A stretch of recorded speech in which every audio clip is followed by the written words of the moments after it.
Good evening and welcome to the 18th Time of the Writer. My name is Steve. I work for the Center for Creative Arts. I'd like to introduce the first panel of this evening. It's a panel entitled Telling Stories, Bridging Divides, and it features MJ Ngadi from South Africa and Ousmane Diarra from Mali, and facilitated by Bernard de Meyer and accompanied by a translator, Vantaki.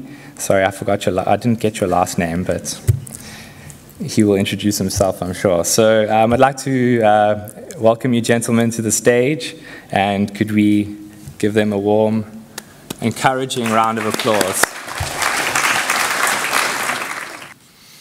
Well, good evening. So I'm Bernard de Meyer, and I'm from the French department at UKZN on the Pietermaritzburg campus.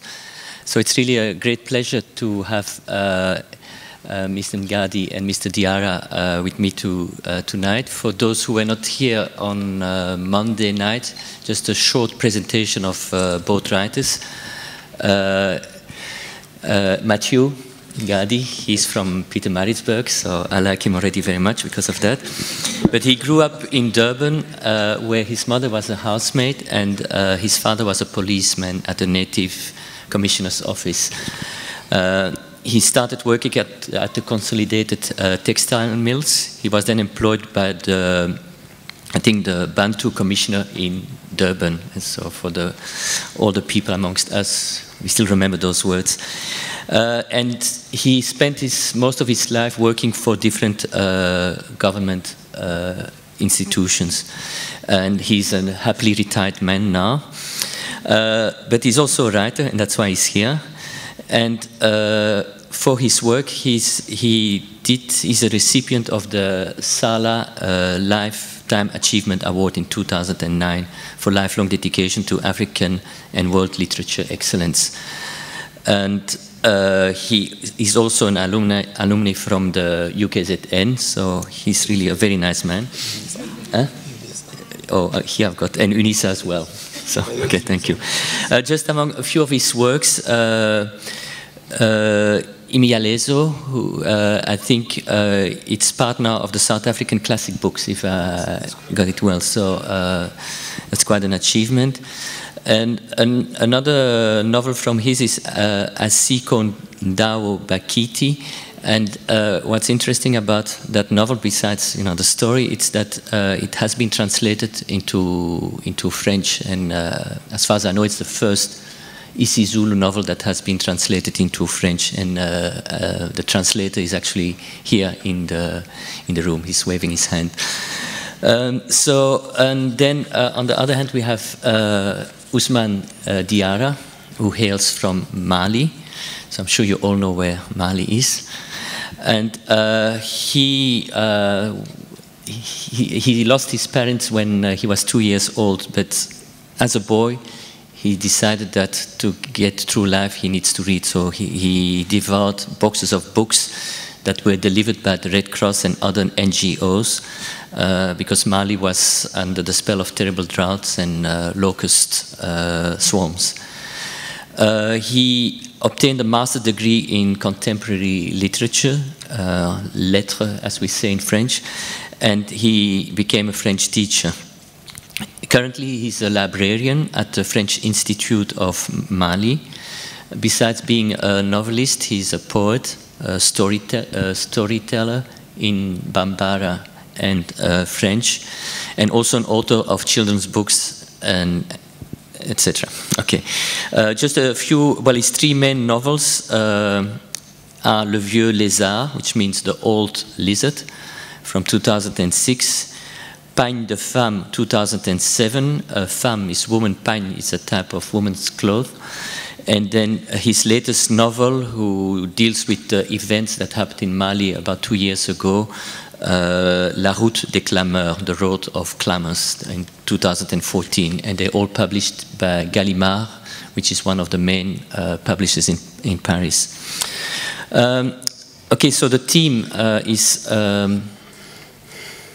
let's remind me the theme, it's telling stories, bridging divides. So maybe we'll start with the telling stories side. There are many stories out there. So my question is, how do you select a story? How do you say, okay, this is now an interesting story, this is something I'm going to tell?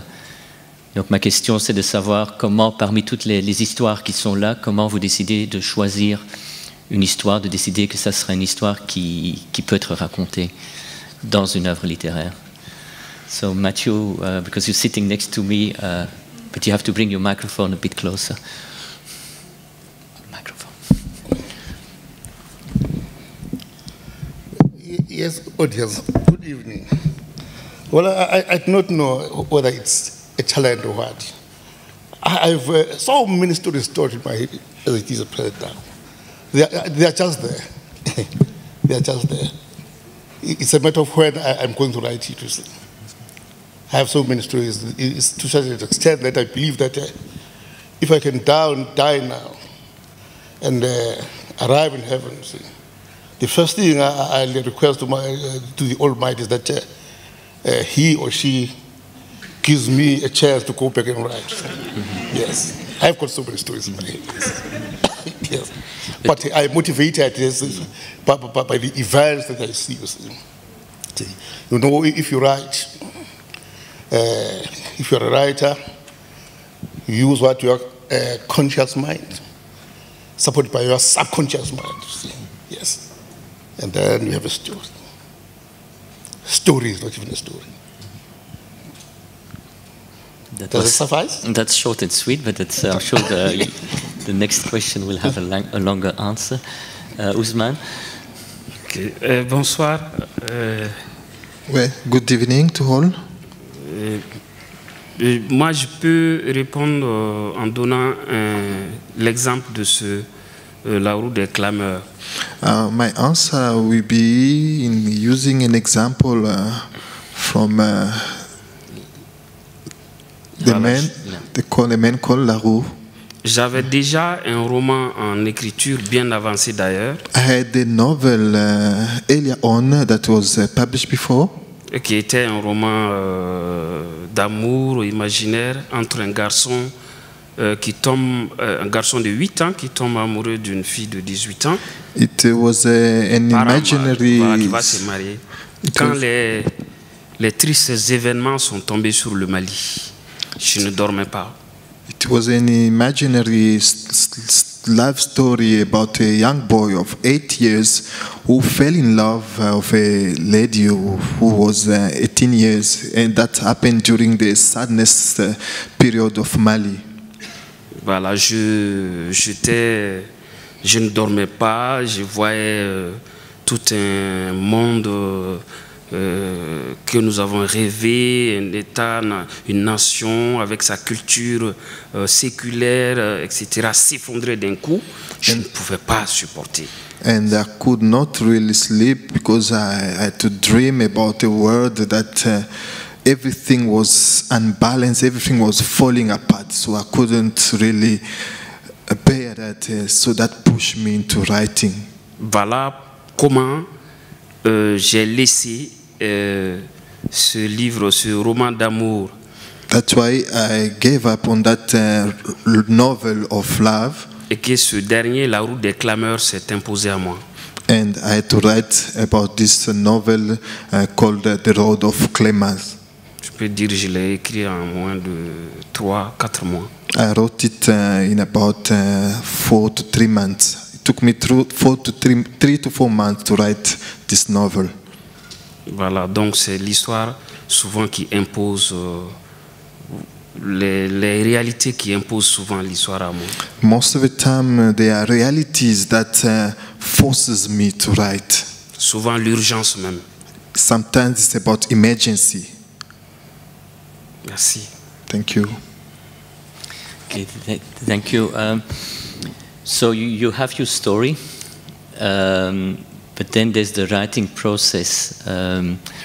Writing is more than just telling a story. It involves many other things. So, and that would be, I think, my next question. So you don't write like an article or something of sociology. It becomes a piece of art, literary work. So what's the process that's happening in you to decide, okay, now I've got my topic, I need to write. What are the influences that would be part of the answer? So how do you come to literature?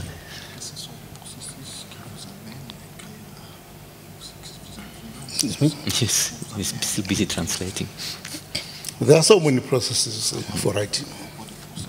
First of all, what is normally said is that writers are readers. Readers are writers. If you want to be a writer, you need to read so many books. You need to devour books, any type of book, whether fictional or non-fictional. Anything that your eyes comes across, you need to read and read and read, you see. By so doing, you see, you get the style of other writers, their ideas. Not that we have to take their ideas, see, yes, but to see how they do, what they do. See. And another thing that if you want to be a doctor, a lawyer, whatever, you see, you need to know the craft, the skills of your profession. If you want to be a writer, you need to know the skills of writing. We don't say that if you want to be a writer, perhaps you need to be taught how to write. No. As I have said when I answered my first question, you see, yes, you need to be taught what the conventions of writing, you see, commas and other things, you see, capital letters, you see, and other things. Yes, you need to know that, yes. But when it comes to writing, you see, you don't even write the grammar, you see, that you were taught in school. At school. There seems to be a change when it comes to writing. You see. For instance, let's make an example of what I'm talking about. You see, my grammar school, my teacher, you see, at school, you see, teachers at school tell you that you shouldn't start a sentence, you see, with what we could with conjunction, but in writing. Yes, you do just that, yes, to keep your writing entertaining and not boring. You see. I said you need to write, sharpen your skills, you see, and there are other things involved, and you must be dedicated, you must have a stamina, you see. Or whenever I start writing, you see, a book, sometimes I take my typewriter or my computer or my typewriter to the starting. I put it on the table, and then I see for some time. I nearly cry, you see, because I know that I'll be alone for the whole year, if it's the whole year. Yes. We are always lonely. Even if you have got a darling, you see, your darling is at the bedroom, you are all alone here for the whole year until the time that you finish what? Writing the book is. And there are risks, I would like to come to that. Know that there are risks involved in writing, you see. Yes. You may say something, you see, other people would not like you to say, you see. You may end up in the grave, you see. But you need to take those chances, you see. Yes. There are so many things that I can talk about in writing, yes. But just to be brief. But you don't have to be brief. Oh, I don't have to be brief. But, well, Ousmane, maybe you can add, and then you can always add something. Okay. Oui, à vous. Oui, vous avez compris la question, hein? La question, voilà, si vous voulez reprendre la question. Oui, donc au départ, on raconte des histoires. Bon, on trouve une histoire à raconter, mais après il y a le processus de le raconter en tant qu'œuvre littéraire. Donc, quels sont tous les procédés, les processus, les influences qui jouent dans cela? Ok, merci. Et bon, il y a beaucoup, pour moi, par exemple. Peut-être pour vous aussi, c'est pareil, issu d'une culture fortement orale.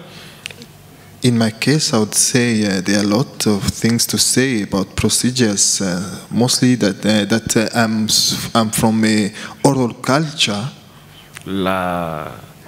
L'influence donc de l'oralité est très importante dans ce que je fais. So the influence of orality is really very strong in what I'm doing. à cela s'ajoute que je suis conteur aussi. Another thing also, I'm a counter, A storyteller. storyteller. Yes. Donc l'imaginaire du conte aussi entre dans le processus d'écriture. The imagination of stories also comes into writing. Il y a certainement, je vais dire sûrement, les livres que j'ai lus et que je continue de lire. Un des derniers, c'est un auteur indien. And surely also it's about most the readings that I've gone through. I've read a lot also. Le Tigre Blanc. And there's one author that wrote a novel entitled The Tigre Blanc, which is The White Tiger. J'avoue que j'ai retrouvé chez cet auteur sa description de la société actuelle indienne. And I Beaucoup de similitudes avec pas seulement le Mali, mais beaucoup de pays du tiers-monde. And I found in his writings a lot of similarities about the way he sees societies, which is mostly compared to the society that I'm living in Mali. Merci. He's being an Indian writer, and so compare the Indian society with most other societies from southern societies. It was interesting you talked about the risk because I think Ousmane Diarra's last novel he took sort of a risk. He did talk to me about some meetings of some events like this where there was some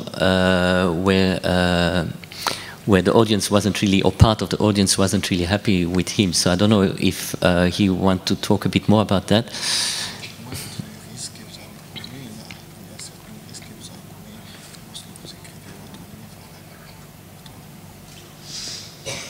Merci.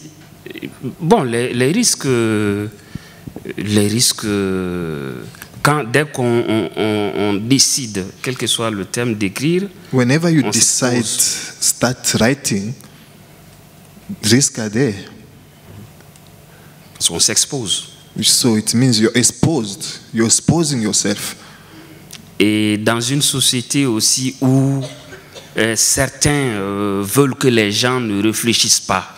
And in a society where people don't want to allow others to think, pour mieux avoir la main mise sur leur tête, so they don't allow people to think, quand on les pousse à réfléchir, à s'interroger, and they're pushing them to think and ask questions to themselves, on prend des risques, certainement. Then it's a risk-taking.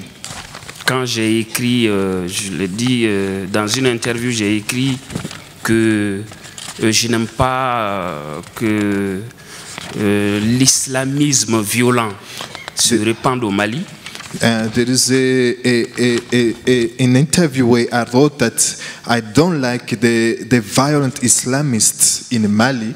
Or, je le dis, il faut faire la différence entre l'islamisme et islamiste et musulman. Ça fait deux. And I wanted to emphasize about the difference that exists between Islam and Muslim. Islamiste Muslims. Voilà. Donc, j'ai reçu, je le racontais tout à l'heure, un jeune est allé me voir, il m'a dit, est-ce que vous avez dit ça? And I was explaining to Mr. Bennett that someone came to me and asked me a question.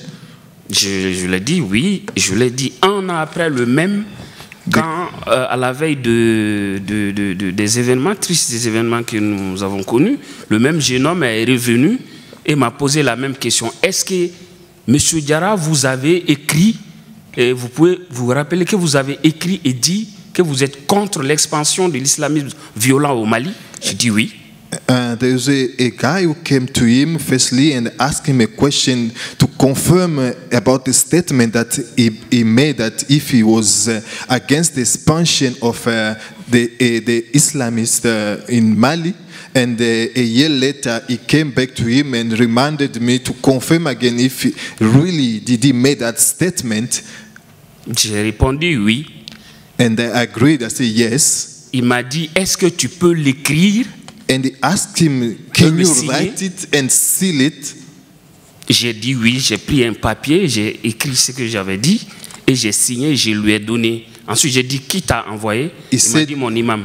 He said, yes, I can do it. And I wrote down and I signed down and I gave it to him. Then he asked the guy the question, who sent you to me?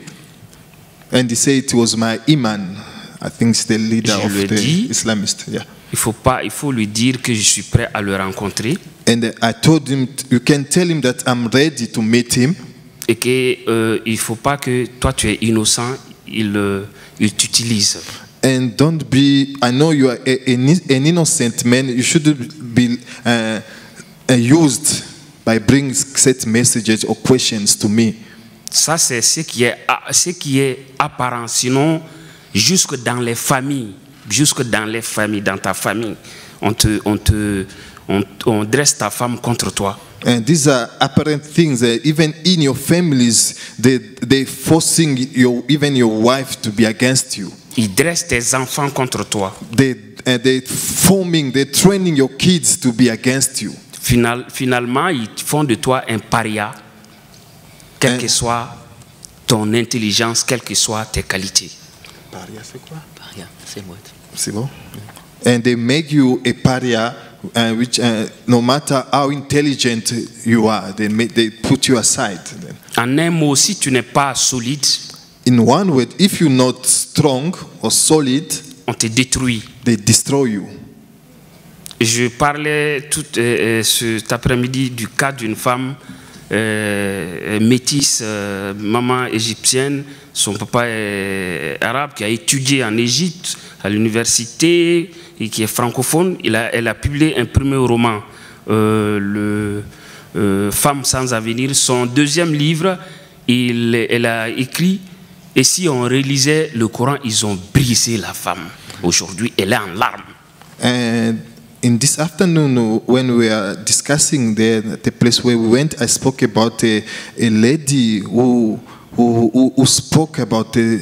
I didn't really get. No, an Egyptian writer, colored Egyptian writer. Elle est métisse franco-égyptienne. Franco-Egyptian writer, and she wrote 2 books. And the second book was the title. Et si on relisait le Coran, if we reread the Quran, and she was really being destroyed. Elle connaît dans les textes, elle peut citer des hadiths, mais pour essayer de soustraire la population des djihadistes extrémistes, elle a fait un livre dans lequel elle demande, elle souhaiterait qu'on relise le Coran. C'est pas un livre violent, ça n'incite pas à la violence. Et pour ça, on l'a détruit, cette femme-là. So to cut the story short, the lady was destroyed because he was trying, from her book that she wrote, she was trying to reduce the number of people who are becoming jihadists. So through the writing that she wrote, then she was destroyed for that. Ça, c'est pas encore les djihadistes, hein, c'est les imams de Bamako. Those Les are- djihadistes n'étaient pas, ils sont pas encore, mais il est la destruction morale. Ouais, ok. J'ai l'impression que je parle au francophone. C'est parler petit à petit pour que. D'accord. Ok, donc je disais que c'est pas les djihadistes armés qui ont fait ça. So at that time, it wasn't about the army of jihadists, but it was. C'est les imams, du Haut Conseil islamique, etc. en personne. It's the high council of the Islamist people. Pas people. Haut Conseil islamique. Yeah, Conseil islamique. Yeah. Voilà. The council. Ils ont créé un truc qu'ils ont appelé le Haut Conseil islamique. Yeah, they created a council that they call the highest, the High Council, Islamist High Council. Yeah. Il a donc convoqué la femme. And they called the wife, the lady. Elle a insulté copieusement. Il l'a insulté copieusement. And they insulted her. Et il lui a dit, si tu penses que c'est parce que ta maman est arabe que tu veux nous faire relire le Coran, tu te trompes. And they told her, if you think it's because your mother is an Arab that you want to rewrite the Quran, then you are mistaken. Donc la violence psychologique, morale terrorisme psychologique, moral, c'est plus dur. So it's about the moral or the psychological moral, which is very strong. Et ça s'exerce sur les gens qui chantent, And that applied to those who are singing, qui écrivent, who are writing, qui peignent, Peigne. peinture, Ah, qui peigne. those who are painting, qui sculptent. sculptures. Voilà. So those kind of things are applied on them to hinder them to perform their jobs. Yeah. Merci. Merci, thank you. Let's cool down a bit again, and let's talk about your readership or your first readership. When you write, I'm sure you have in mind already like the ideal reader or group of readers. This is of course linked to the language in which you write. So my question is basically about you. When you write, who do you expect to read the book first? What's your first group of readers? Donc c'est une question à propos du lectorat. Quand vous écrivez un roman, c'est pour quel lectorat que vous écrivez? I write Zulu. Yes. But I'm not only writing for the Zulu people, you see. I'm writing for everyone, you see. The readers, you see. But my writing will, of course, you see, show that this is a Zulu writing, yes. The mood, the tone, this perspective, you see, will show that the beliefs, you see, will show that this is written by a South African black writing for the readership, the target market, you see. Yes. But it doesn't matter, it is specific for the Zulus, specific for who's. Yes. So, let me, can I say a few words about it? Yes, of course. Yeah. Yes. Ladies and gentlemen, you know why I'm here. I'm here, I'm sitting well on this chair, but I'm on bended knee, requesting you, imploring you to buy these books.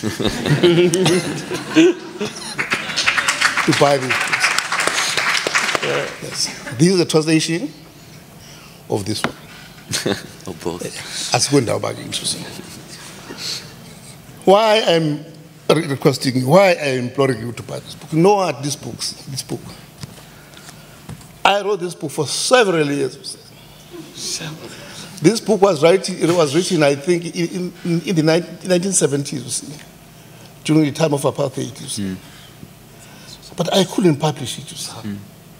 I was even thinking of putting it in a bottle and dig a hole and bury it for some time. Yes. Why bury the book?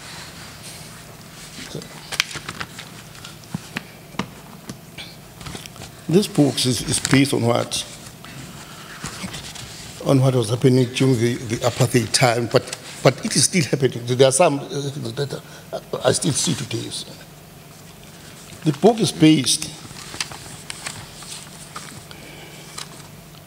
on the Native Land Act, you see, what was happening because of the Native Land Act of 1913. Other people are not aware of the Native Land Act of 1913. So I'll just read a few lines about it. The 1913 Native Land Act caused many people of African origin to lose their land. Those Africans who had land were refused the right to be issued with title deeds. The 1913 Land Act cut a big slice of land from African and gave it to whites. I have no grudges. I just what was happening at the time. Yes. The Land Act of 1913 resulted in the erection of African reserve areas. Now, I'll go to the Native Administration Act of 1927. Section 5(1)(b) of the Black Administration Act 1927 contained the power to forcibly remove black tribes or any native from any place to any other place within the Union upon such conditions as the Governor General may determine. Bese bakhona into okuthiwa isithupha. Abantu abaningi abahlala emalokishini abasazi isithupha. Lama yithambo. Native Service Contract Act. The Native Service Contract Act of 1932 defined the labor TDC contract as one whereby a native binds himself or binds his word to render any services of whatever nature as a consideration for permission granted to such native or members of his family or of the crowd, household to which he belongs to occupy or use land by any person who has the right to grant such permission. And the last one is the Native what?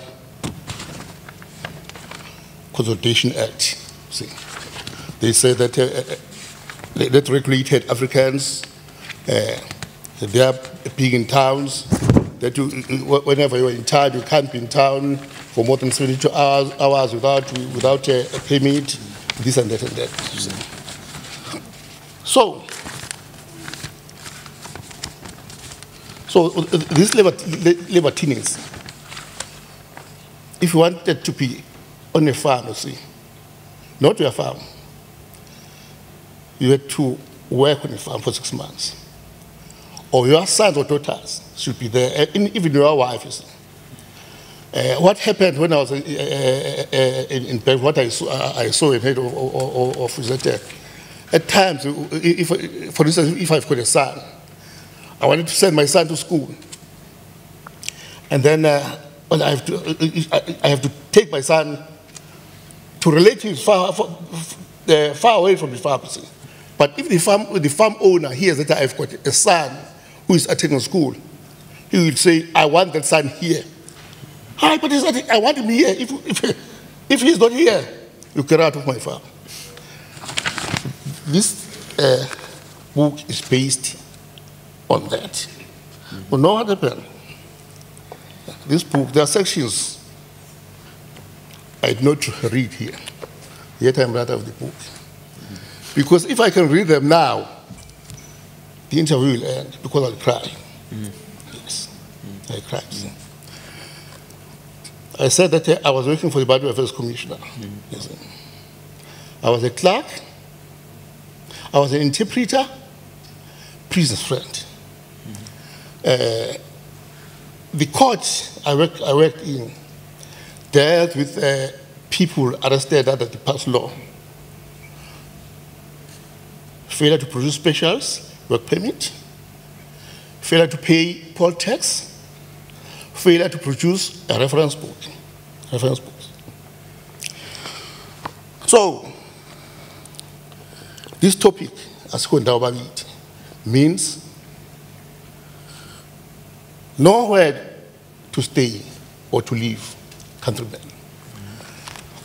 This man's father was living on a farm in Vryheid on the system of libertines. As a young boy, he worked on the farm, but he became tired of working on the farm and decided to come to the city of Durban. When he came to the city of Durban, he couldn't be here for more than 72 hours looking for work, without permission. He was arrested several times. Others advised him that, no, man, if you want a work permit, we have to work in the kitchen for 2 years. This and that. He was arrested several times, went to the court, sent back. There's a tab that I'm sent, we are sent. The officials, only Labor officials, used to say, I'm sending you back home. And then people said, you are sent to the car. He was even sentenced to 2 years in the farm colony. It was known as the Fort Tracker Route farm colony. For 2 years. And when he came back, he worked in the kitchen, found work, and then he wanted to have a house in David. But according to the laws of the country, he couldn't have a house. Because if he wanted to have a house, the Constitution Act provided that you should be a person who have worked 10 years in one employer without any broken service, or 15 years in different employers. After he had worked 7 years, he was retrenched and started looking for work, got it, and then he had to work another 8 years. In the meantime, he was going from room to room, being a lodger. He had 2 children, a son and a daughter. In the process, men took advantage of his wife because he had a beautiful wife. You see. Yes. They made advances, claimed that I have given her money. So if the husband at first believed the wife that no, they were not telling the truth about her. But he ended up believing that no, perhaps he's upsetting what? The money. Because from room to room, men are causing troubles. At last, they found a house, a room at Islam. But unfortunately, at Islam, the wife was, the hooligans came at night, dragged the wife in front of the husband, assaulted the husband, and he passed out, and then they raped the wife. See, and then luckily the kids ran away. When that man came, he said that this is my lover. You see, the short and long, because it's a long story. The man lost confidence with his wife. When his wife had been abused, he did not even assist her, not even console her. See. So the wife was driven now. I don't say if it was driven. The man in another room saw that this woman is always crying, see, and tried to console the woman. They ended up falling in love. There are so many. I can count them, you see, until the end of of the day. If I can read here.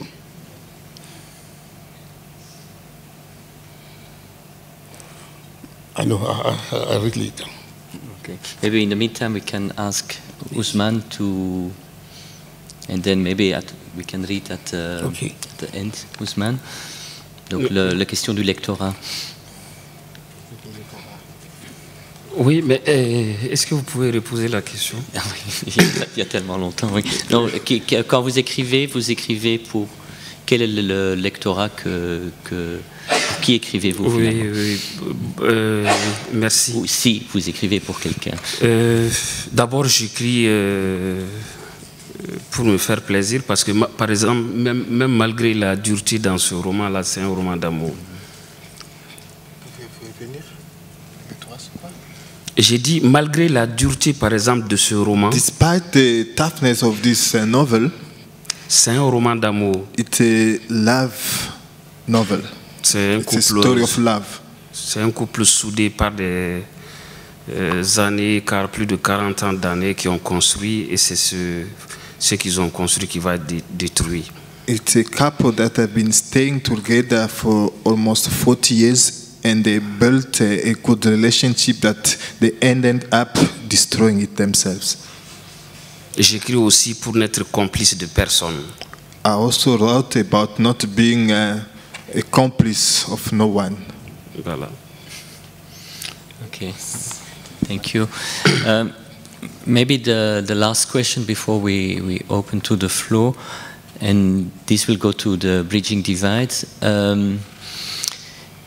How do, maybe the way I would put it, how important are, on the one hand, translations? So we did talk about the French translation of that novel. I'm not sure if some of your novels have been translated.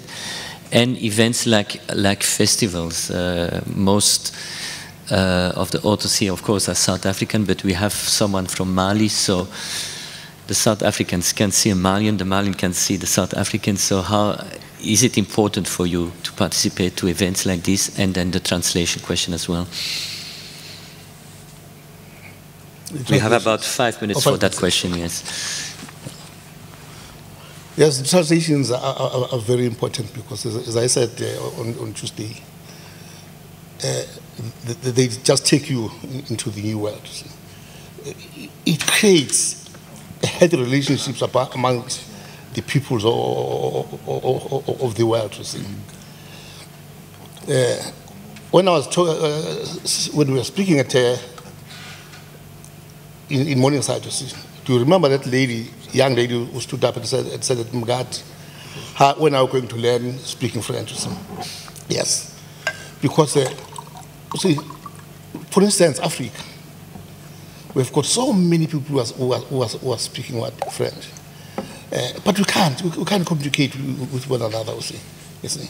Now it appears as if other people think perhaps that we hate our brothers and sisters from other parties of Africa, which is not the case. Yes. In most cases, what happens is that I see him as he's sitting next to me, but we can't communicate. You see. Yes. He can't even tell me what the problems are, what the problems that they are experiencing in Mali, and I can't even respond and tell him what our life is in South Africa. I'll say there's that barrier. I'll say, and we hope that perhaps through these translations, I'll be able now to read a book written in French from Mali, and him a book written in what from South Africa. So translating is of paramount importance. Yes. Okay. Oui, donc l'importance de la traduction. We come back to festivals after that. L'importance de la traduction. Est-ce que c'est important pour vous que vos œuvres, ou est-ce que vous voudriez que vos œuvres soient traduites? Oui, c'est très important. Yes, it's very important. Parce que si je viens de parler de Harding, l'écrivain indien là, c'est parce qu'il a été traduit en français. If I could mention Harding, that Indian writer, it's just because she wrote in French.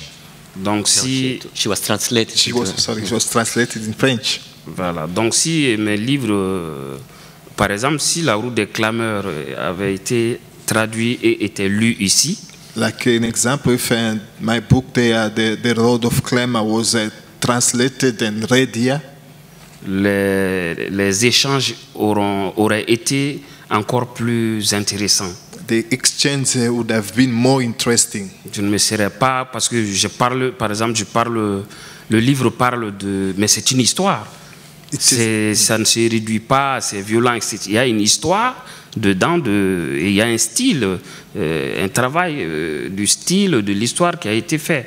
There is a story inside. It's not just about violence. There's a story inside, and there are critical study that have been put into place.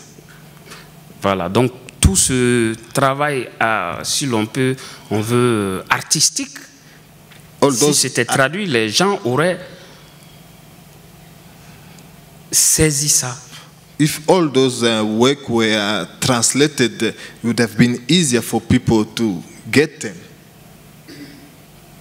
Voilà, merci bien. Okay. Festivals, les festivals. Festivals. There's a topic in one of Charles Dickens' books where he says, reborn to life.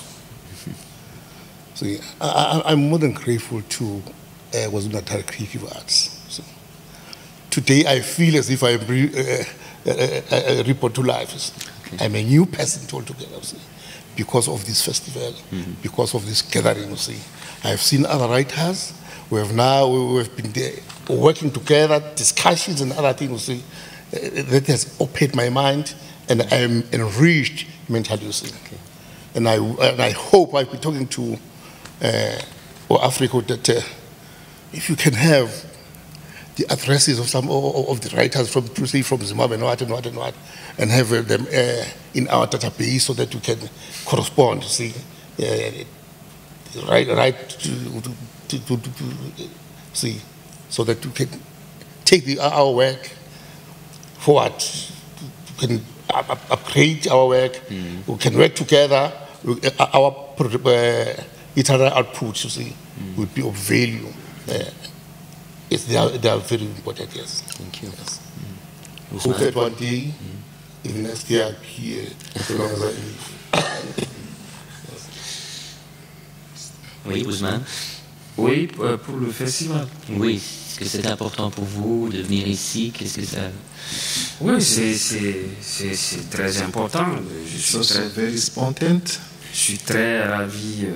I'm really glad. Ça m'a ouvert des frontières. It has opened the barriers for Ça a me. ouvert des barrières aussi à mon travail, au travail que je fais. It has opened a barrier of the work that I'm doing. Et en plus donc de la musique qui a fait connaître le Mali, And the music that made Mali known. j'ai rencontré ici beaucoup de mélomanes qui aiment la musique malienne. I've met a lot of people here who are fans of the Malian music. Peut-être qu'il va y avoir aussi des gens qui vont aimer la littérature malienne. Maybe later on we have also people who would be interested in the Malian literature. Voilà, donc c'est toute une promotion de la littérature africaine en général. So in C'est une très general, bonne chose, un pont, et si ça pourrait se développer entre la littérature africaine anglophone et la littérature africaine francophone. Il n'y a pas de tabou, c'est la même littérature, c'est un problème de langue. so it's a good bridge that will allow the literature from the English-speaking people and the literature from the French-speaking to come together. So it's a good thing. Voilà, c'est pas deux mondes différents. It's not two different worlds. La preuve est que nous avons visité un musée ce matin The proof is that we visited the museum this morning, où j'ai trouvé que les jeunes filles avant l'âge du mariage, I've seen young girls before their marriage. je crois que c'est les Zoulous, I think the Zulus, s'habillent exactement comme les jeunes filles Bambara. they really dressing alike like the girls there in Mali. J'ai trouvé le balafon, le balafon là-bas, c'est le fond. I found those kind of skirts. Non, c'est le fond, le balafon. Le balafon, c'est le fond avec les lamettes là. De marimba. This kind of instrument, I don't really know. De marimba. The maringa. Marimba. Marimba. Voilà. Nous pensons que c'était exclusivement malien. So we thought it was exclusively for Malian people. J'ai été surpris de le trouver chez les Zoulous. But I was surprised to find it among Zulus. Voilà, merci beaucoup. So thank you so much. Okay. Well, thank you very much to both of you. So we still have a few minutes left for. Merci. If you have questions, please keep the questions short. It's about the answers. It's not about the questions. So I see a few hands. I think there are some microphones going around. Mr. Mgadi, I'd like to know, is there any chance of your work being translated into English? Because I'd love to read it, but unfortunately I can't speak Zulu. I want to learn it, but I don't think I'll ever be good enough to read in Zulu. And the same goes actually for Mr. Diarra, because if that work was translated into English, I'd love to read it. Once you write the book is not mine. It doesn't belong to me. It belongs to the readers. It's a public asset. Yes, anyone can translate it, yes. It's not mine. Of course, I'm writing it for the public to read it, you see. If you say that I'm translating the book into English, I'll say I'm more than grateful to you. Because now, as you say, you will be bridging divide. Other people who cannot understand Zulu will now be able to read what I've written, what I've written about. That will be super. Let me put it that way. Yes. I'll be more than grateful, yes. It's not that the book perhaps it's only for Zulu, or whatever language. So it's for any language. Any language. Ce que je veux dire, le livre, c'est pas encore traduit en anglais. The book hasn't yet been translated in English, Mais j'espère que cela ne va pas tarder. but I'm hoping that won't last, Parce que j'ai vu des commentaires en anglais dans World Literature. because I've seen some comment in English in the world literature, Donc ça veut dire que ça a intéressé déjà les bilingues anglais-français. which means it was already those people speak English and French were already interested in Et that, qui vont le traduire. and who might translate them. Merci. Thank you. Ndawo yanduna. Okay. Ubaba Mngadi, I would agree or just may point out that really it would have been much better or well informed if I was going to ask this question while I came here having read your book before. It would have been quite helpful for me. But then I would ask it as such. So you wrote and published your work in the 1970s, where you did not fear or shy away from writing about the gross rape of a wife and about a boy or young man who had these tiny pennies, as you mentioned on Monday, and ended up being a gay or homosexual or whatsoever, and people failed to understand the reason behind him being a gay or homosexual. And then my question is, because I speak from a writer's point as I'm myself as a youth who is also writing, did you not suffer any rejections from publishers who felt that your work was too gross in perhaps describing the rape of the wife and a young man who had these tiny pennies at the time you published the book? Did not maybe you suffer any rejections from the publishers who felt that no, this is not the kind of the work we need, or this is not the kind of the work that the readers out there need? Marsha. Yes, to answer you with this one, I nearly cried. But luckily, I wrote back to the editor and requested that if we could have other alternatives rather than something looking like a rejection slip.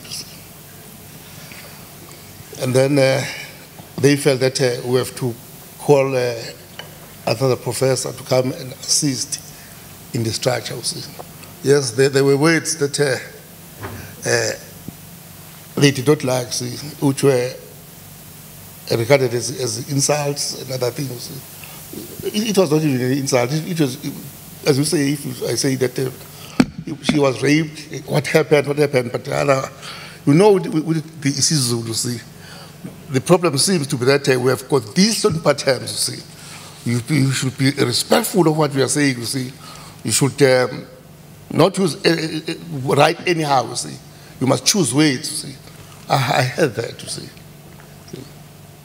Yes, in South Africa, well, at this stage, for the time, it's not as simple to write about something regarded as taboo, you see.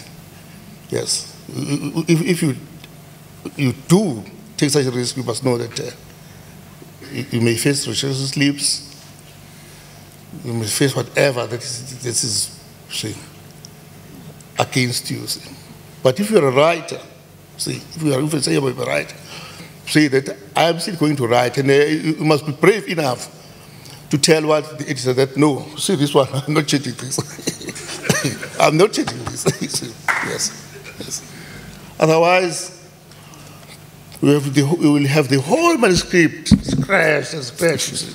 Yes. Yes. Greetings to Mr. Mngadi and Mr. Diarra.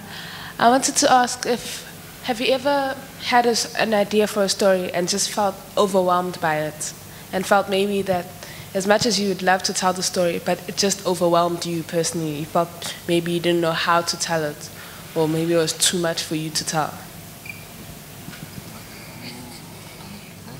Yes, if you have got a story that overwhelms you, the way to write it is just to take the pen and the paper and you just write. You say, don't think. Forget about the grammar, forget about anything. Just write your story and to just throw it aside. Write something else. And one day you take the manuscript, you peruse it, and then you re-edit it. In that time, even your subconscious mind will come and assist you. You put there very good phrases, quotations, and other things. But don't allow it to overwhelm you see. Yes, don't allow it to overwhelm you see. God once said that a person should not be a slave of his mind. I can be a slave of anyone, allow myself to be a slave of anyone, but not to be a slave of my mind. Yes. Don't be overwhelmed. You must be what? A disciplined writer. If you're a football player, you must be a disciplined player. Discipline, you see. Everywhere is important. My question... I'm sorry, can Ousmane also answer the question? And that will be then the last question. La question c'était, est-ce qu'on peut avoir une idée ou une histoire qu'on n'arrive pas à raconter? C'était ça, non? Non, qui est trop forte.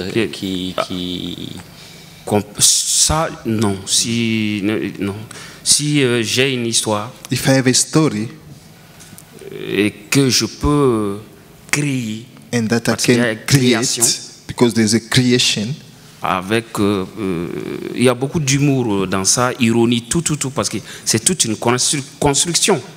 It's a construction. There's a humor there. There's a irony there. It's a build-up of construction.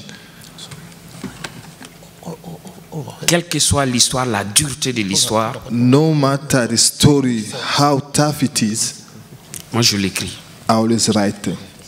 I have to write. Je ne manque pas de, j'ai pas peur de l'écrire.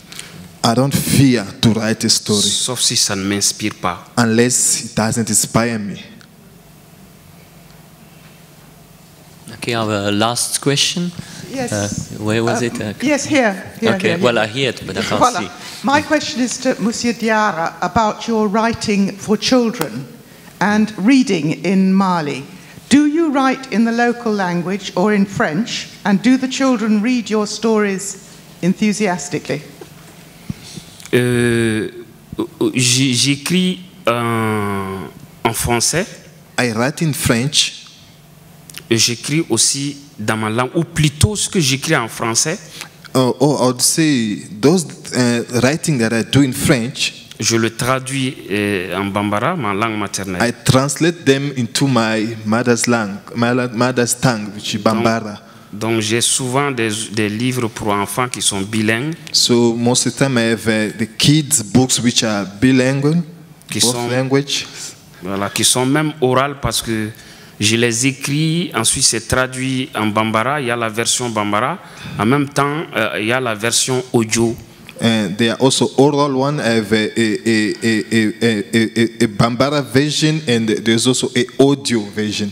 Souvent même c'est accompagné de clips, c'est-à-dire ils filment, ils font chanter par les rappeurs, ils filment, ils en font un film et le livre est accompagné de tout ça. Sometimes it's filmed, it's accompanied by some clips where the kids are singing, it goes together.